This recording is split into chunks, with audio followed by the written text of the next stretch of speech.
Couple dates तर खूप केल्या, पण पेरूची वाडीमधली मिसळ डेट मात्र आमच्यासाठी कमाल ठरली. 820 रुपये मोजावे लागलेत जोडीने फक्त आम्हाला. येस, तुम्ही अगदी बरोबर ऐकलंय.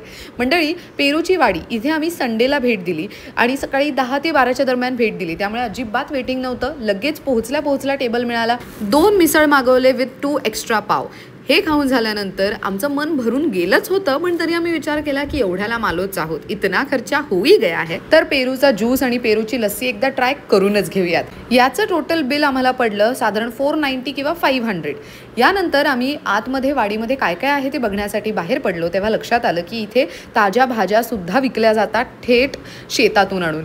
इथे तुम्हाला आणखीन बऱ्याच ॲक्टिव्हिटीज आहेत. आम्ही या सगळ्या ॲक्टिव्हिटींपैकी पक्ष्यांची वाडी पाहण्याची जी ॲक्टिव्हिटी आहे ती निवडली. त्यामध्ये 100 रुपये पर पर्सन असे 200 रुपये आम्ही मोजले जोडीने.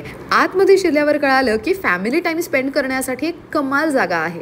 लहान मुलं जर असतील ना तर त्यांना गंमत म्हणून, रिअल टाइम एक्सपिरियन्ससाठी म्हणून तुम्ही इथे घेऊन यायलाच हवंय. आतमध्ये फिरण्यासाठी खूप वेळ मिळतो, त्यामुळे तुम्ही निवांत एक्सप्लोर करू शकता. माझ्या नवऱ्याने तर सरडा हातात घेऊन फोटो काढला. इतकंच काय तर हातावर बसणारे पक्षी हा सुद्धा अनुभव खूप वेगळा होता. बाहेर पडल्यानंतर आईस्क्रीम खायला विसरू नका. पेरूचा आईस्क्रीम पर पर्सन 60 रुपीजला इथे मिळतं.